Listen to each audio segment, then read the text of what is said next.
Ladies and gentlemen, welcome to SpawnPoint. This would be like episode 5 or 6, but technically the second one since the network launched. And I wanted to bring in someone that I actually have seen quite recently, as we did attend an event together. And actually, it was interesting. I was there with him, and I asked, and he said that was his first official gaming convention, like one that's just dedicated to video games that he's ever been to. So I kind of wanted to get his thoughts and take on that, and then just random stuff, of course, that's been going on, and that is MysticRyan. Or Ryan, how are we doing?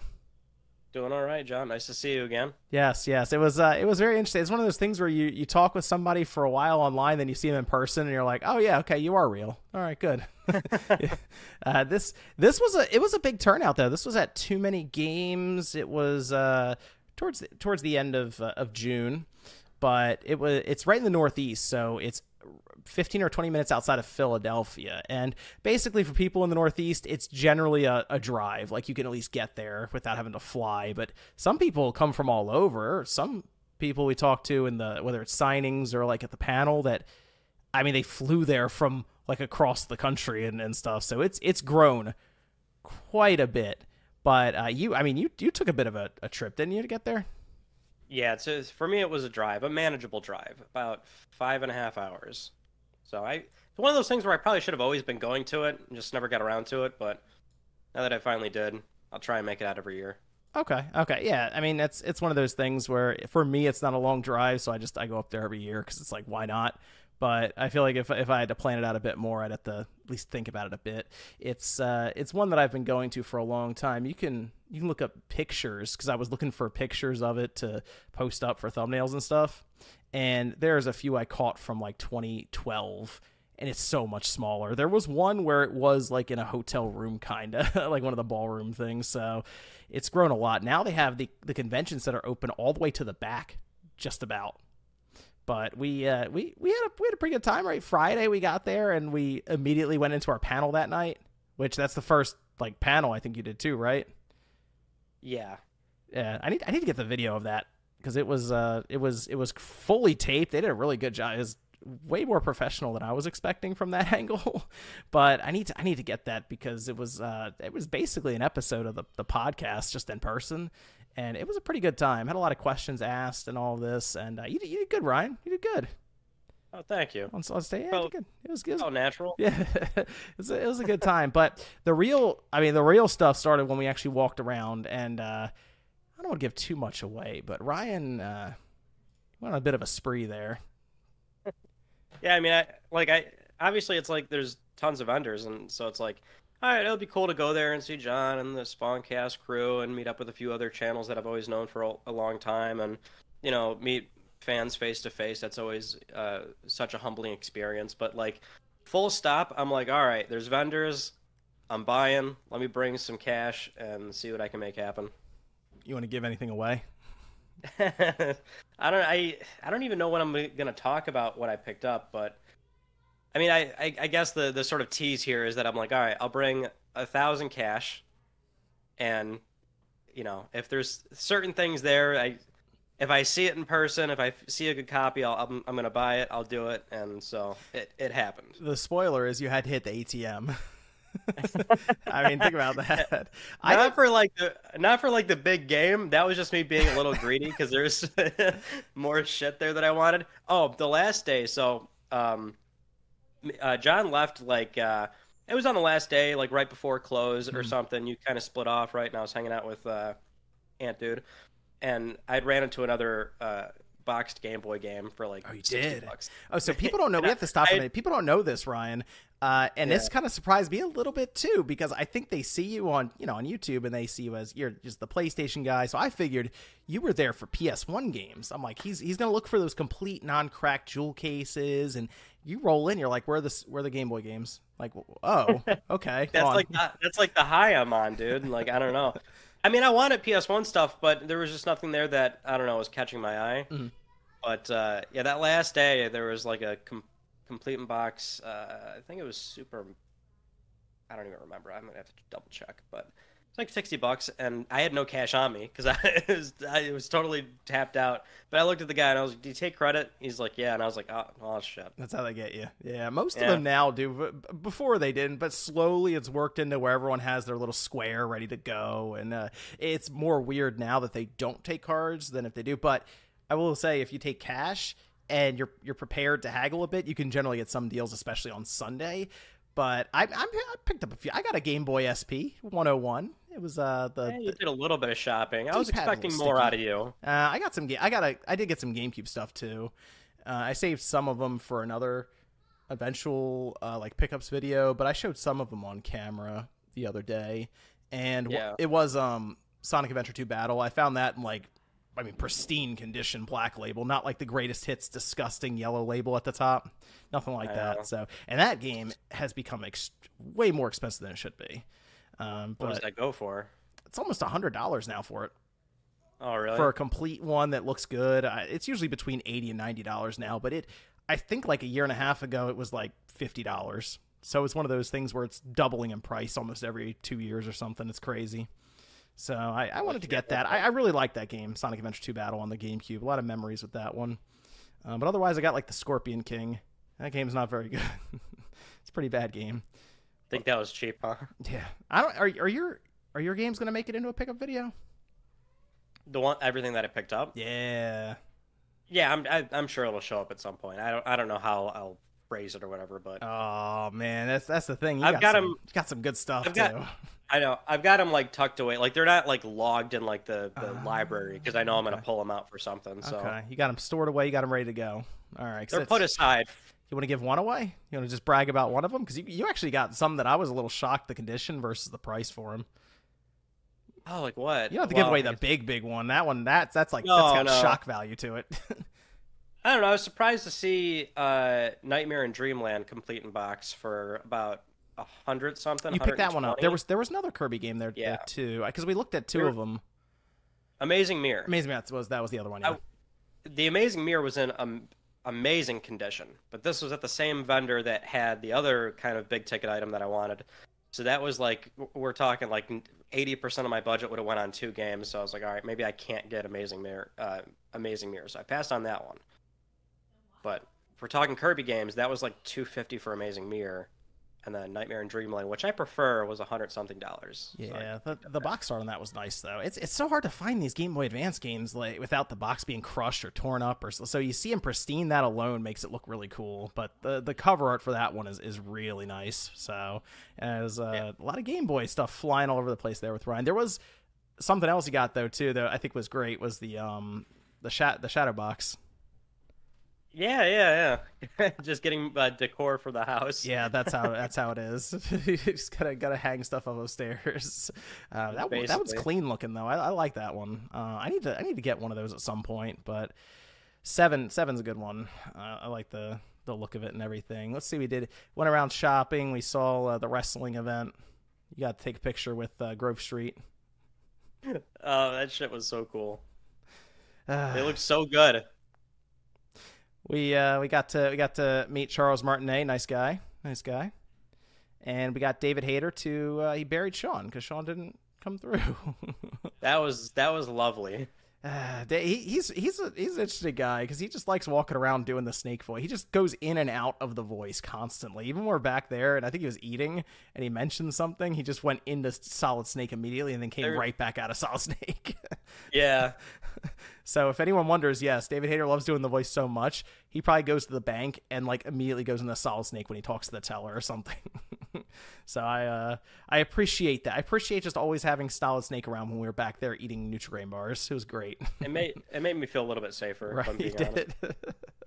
Yes, he is a lot of fun. Very down to earth guy too. A shout out to him for burying Sean, taking the 30 seconds to do that out of his time there, because they were pretty much swamped the entire way. Like as soon as they opened their line, there were so many people there just waiting for them to sign and all this. So they were constantly flooded with traffic doing that.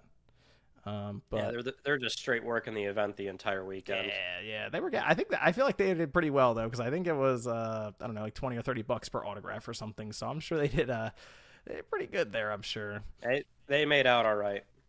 There was somewhere else you went towards the end. You went somewhere else you were mentioning, and I always hear about this thing. I think it's like a store, and they have like a graveyard of systems.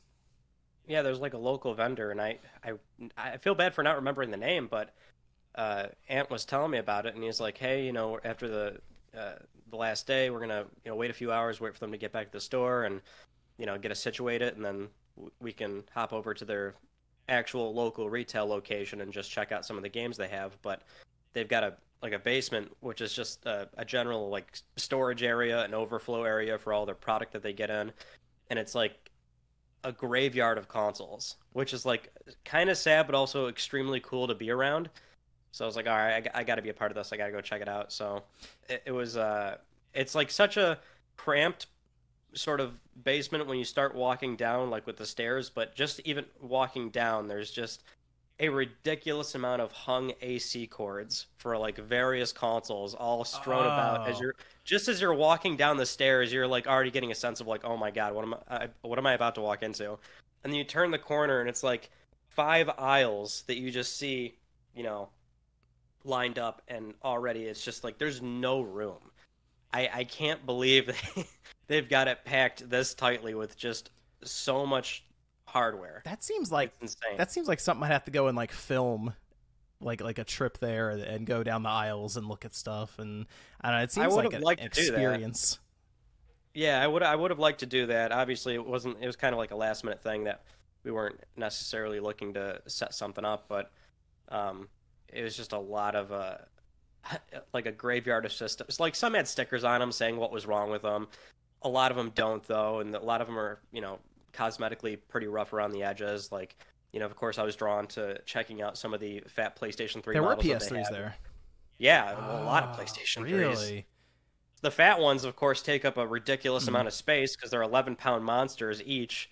And so those are just like, and because they're like a glossy black plastic, if they're CCH A01 or B models, they've got the A01, they've got the flap for the card readers, right? And so a lot of those are all nicked off, and the chrome's damaged, and the silver trim is like beat up, and they're just all strewn about, and it was like slightly sad, but at the same time I'm like, oh, I want to take these home.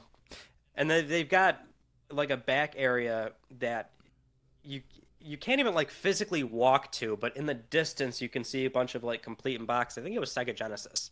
They had a bunch of CIB Sega Genesis. What? I Really? think they were CIB. Yeah, I think they were. I don't know. They also had like a drawer with a lot of empty cases for some like kind of higher value DS and 3DS stuff. But like there's no games in there, of course. So they probably just run down there if they've got a loose copy, try to complete it or something. But maybe that's a video idea. Just go there, pick some stuff out, and see who can fix what when they take it home. I know. It would have like that's the thing. You walk through that, and I think you and me would be like just sort of brainstorming a billion things we could do with that kind of inventory. Maybe next year at Too Many Games we'll make a point to go over there, and I'll just go up there afterwards and film some kind of video there, just going over it. That'd be interesting. I think people would like to see that. Just to kind of see what we can find there, and maybe we can come back with a bunch of PS3s and make them work. And I don't know if they have like PS1 or PS2 or any of that stuff there as well. That'd be fun. GameCube. I did take a few pictures. If you want to throw them up on the screen you did? Or something. Yeah. Send those to me, and then I'll throw them up while we've been going over this for people. That'd be cool. I'd like to for any of the people watching this. Of course, if you're on audio feeds right now, just head over and check it out. Either on the SpawnCastNetwork.com or head over to the channel when this is live there. But that's it. Yeah, I want to see it because I've always heard about this, but I've never actually seen it. You've told me about it now. Scott told me about it, and Ant told me about it. So I have not actually seen this in person or even images of it. So I'm curious. Well, I believe when I was there, Ant said something about how somebody took a picture there last year or a year prior, and it blew up on Reddit. So I think there is a picture floating around out there of like what this basement looks like that people probably might have already seen. Okay, but it's that location. Yeah, I already got the video title. I went to the console graveyard. Those kind of thing. That would be that would be good. That'd be fun to see that. There's lot of ideas. There are a lot of things I could pull from that too, because the eBay lots are just terrible now. Most of them are people who have tried to do what they can to them and then just closed them up as much as they can and just put them on eBay, and they're all just junk. Like they took a screwdriver across the board or something. Yep, you're getting somebody's failed project. Yeah. So I don't even want to attempt those. Usually it's a waste of money for that. But too many games. It was fun. What was your thought though? Your experience, because you've gone to gaming convention or just conventions before, but I mean a gaming specific one, especially retro at this size. Like were you surprised walking into that place? Not necessarily. I guess I knew what I was expecting, which is like I've been to conventions where like there's like general sort of nerd culture crossover. Like you'll have a game vendor at certain places, right?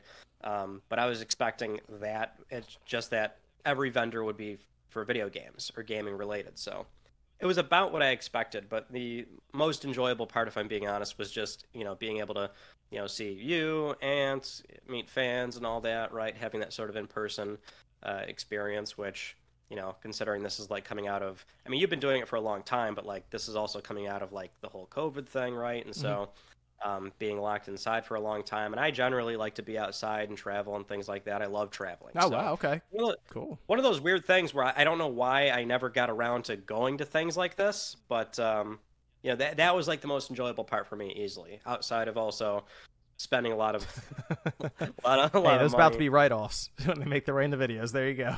Yeah, the second they appear, they're write-off. They're written off. Yeah, that is generally the fun part. Obviously, is getting to meet up with people. And you weren't even announced to be there. Like I teased it. I was like, I think we're gonna have a guest for the panel, and you guys see who it is then. But there were people. A lot of people were like, "Oh, cool! It's Mystic. He's here. Awesome!" Like people, recognized you right away. Came up to say hi. It was really cool to see that. Yeah, it was awesome. If you were there and we talked for a bit, I really appreciate the support and finally being able to talk for a bit and things like that. That was like such a cool experience.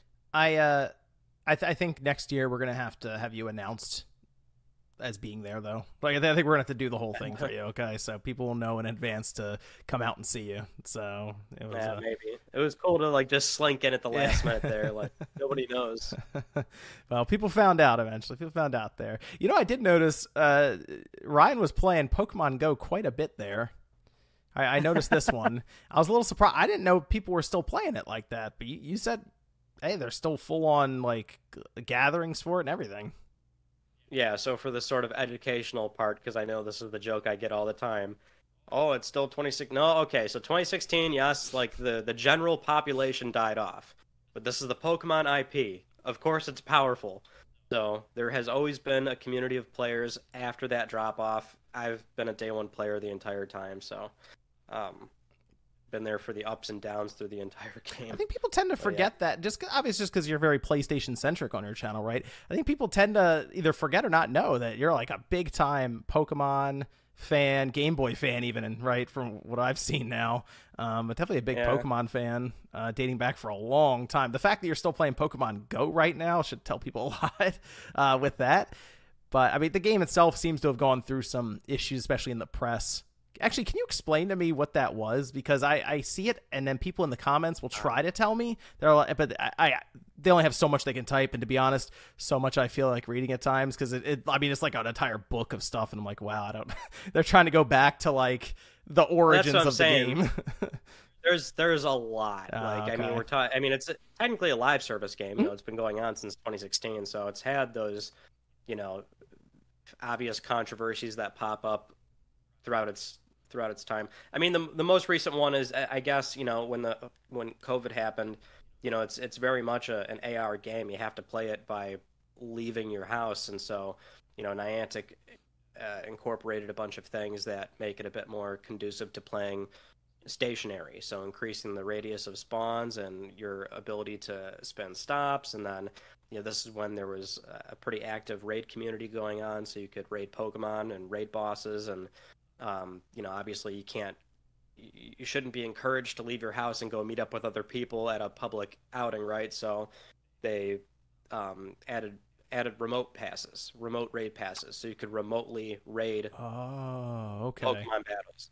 and then they put an invite system in place so you could access a raid remotely and then invite other remote raiders. And so basically the game was completely transformed at that point because you didn't necessarily have to leave to, start raiding or catching and things like that.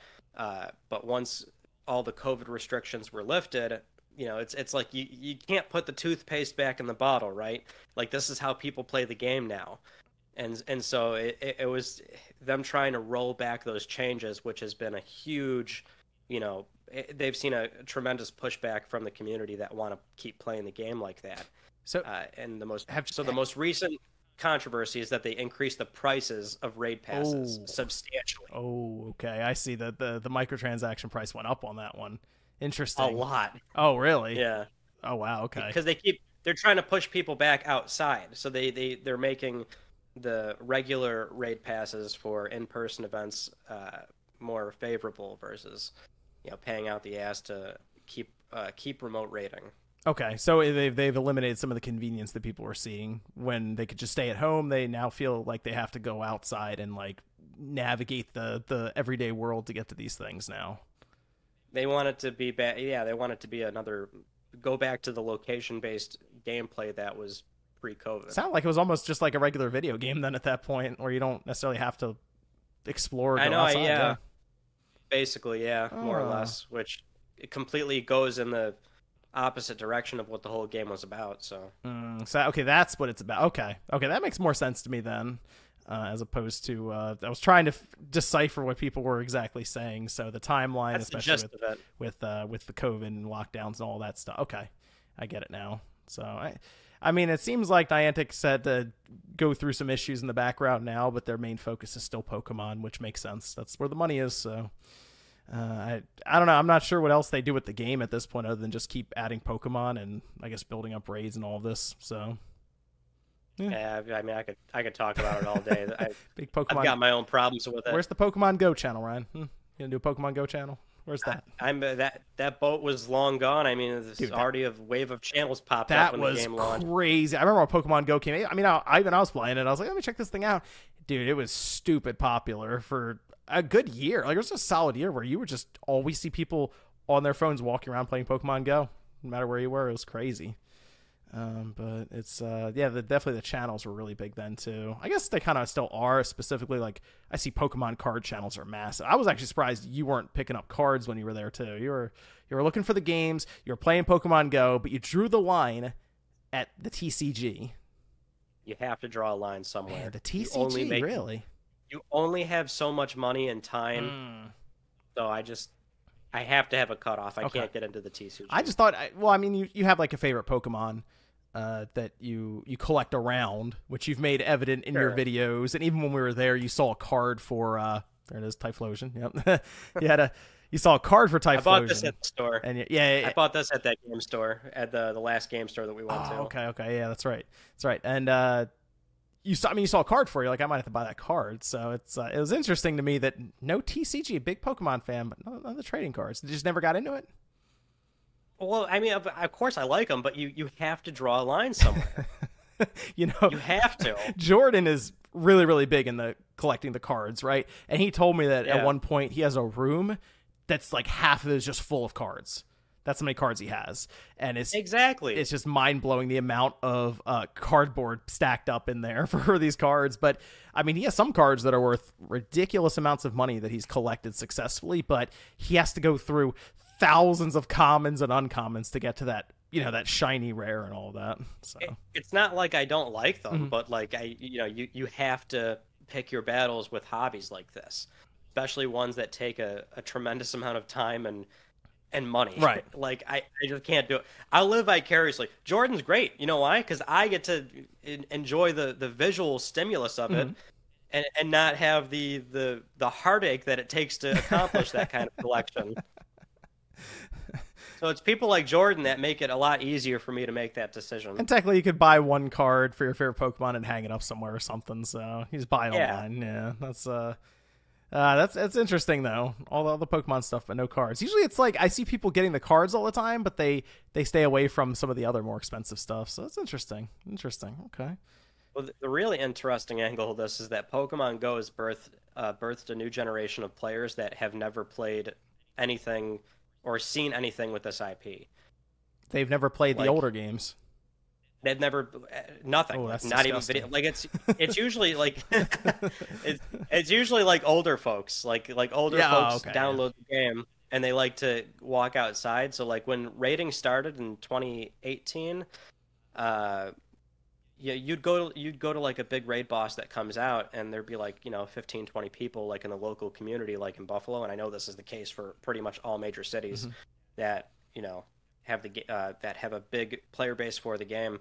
You'd run into like half the players would just be like purely Pokemon Go players, like the kind of people that like you don't judge books by their cover, but like you just see like maybe a 40-year-old dad or something, or a elderly woman, and you're like, oh, okay, you're here raiding this Mewtwo, and sure enough, they're there talking about the game and talking about Pokemon, and they're pronouncing all the names wrong because they've never played the main series games, they've never played the anime, but they love the walking aspect of the game, so they like downloaded it on a whim, and now they're Pokemon people, even though they're getting into it so late. To be fair, it is hard to get some of those games now, though, if you think about it. Like, it's not an easy, because you have to get, they don't really distribute it at all. Like, it's not on the eShop right now for the Switch, which is Nintendo's like most popular system basically ever.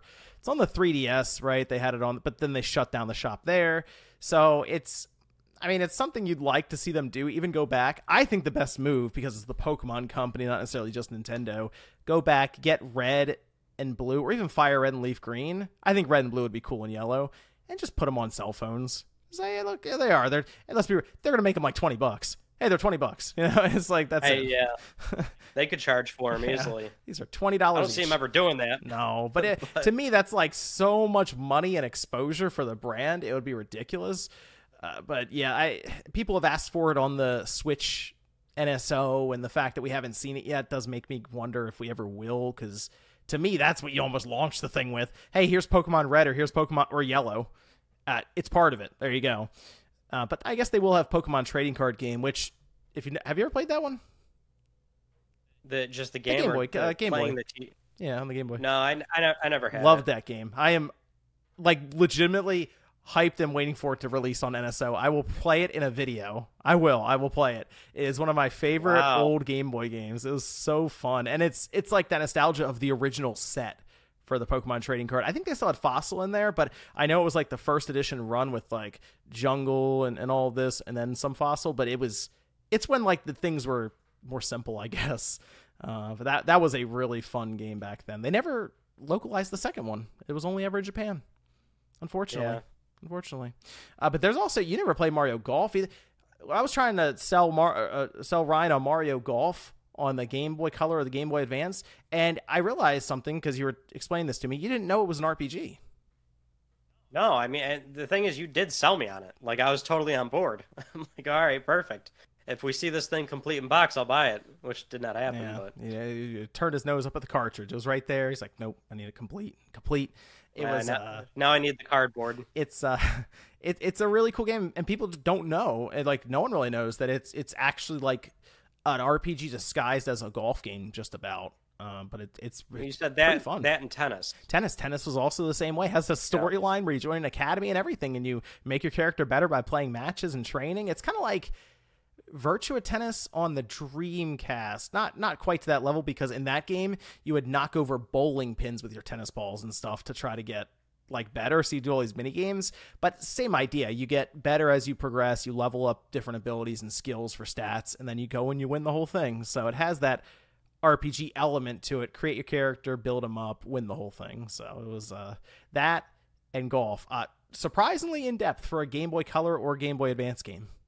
So a big recommendation. I didn't think that was I didn't think that they had that going on in those games. Big recommendation. Absolutely. People should check those out, although it's just going to make them more expensive because they've already been climbing in price. But those are really good games that Nintendo should be dropping into NSO. I mean, they have the rights for them, so why not? And I would go as far as to say that the Game Boy Advance game is a better experience than the single player of the current Mario Golf game. So there you go. There you go. Hey, look, people got a chance to learn some backstory to Ryan here outside of PlayStation. But I will ask you what you've been playing recently leading up to maybe another video that you're making, because you've been doing these videos where you'll go back and play some of these older PlayStation games. You showed Folklore at one point, which was pretty cool. You played Haze, which is in Lair. I kind of feel bad for you with Lair, but hey, you chose to do it. I hate. If you don't want to reveal exactly which one it is that's coming up, you want to give us a hint if it's a good or bad game? I had fun with it. I had fun. The game coming up. Okay, good. Yeah, interesting. I got to work PS3 on that game. one. Yeah, it's another PS3 game. I do want to make it clear that that series that I'm kind of sticking with is not going to be exclusively PlayStation 3. Okay. At some point I'll do some PS2, PS1? PS2, maybe PS1. I think run the gamut here. Anything's possible. Hey, you got the backwards compatible PS3. You can do anything. It's true. Do it all. Okay. I've only got like 13 of them. So part of this series, do you have to have the game physically? I'd like to play it natively. Okay. Yeah. Okay. I don't know if you were going to go natively. as far as to like emulate a game if it's like $800 or something crazy.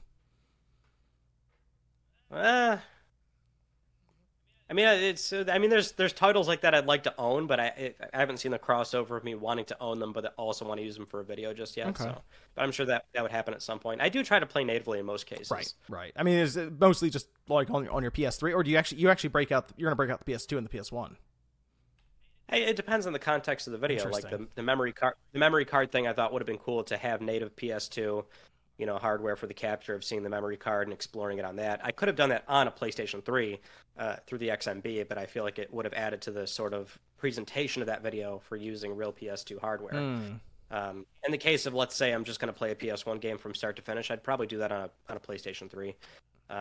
Make it easy for the HD capture. Same for PS2. If I'm only there to just grab the footage of the game, then I might do that. It's all context based. What is going to serve the video in the best way. That was a good idea for that memory card video. I might have to steal that idea for GameCube or something.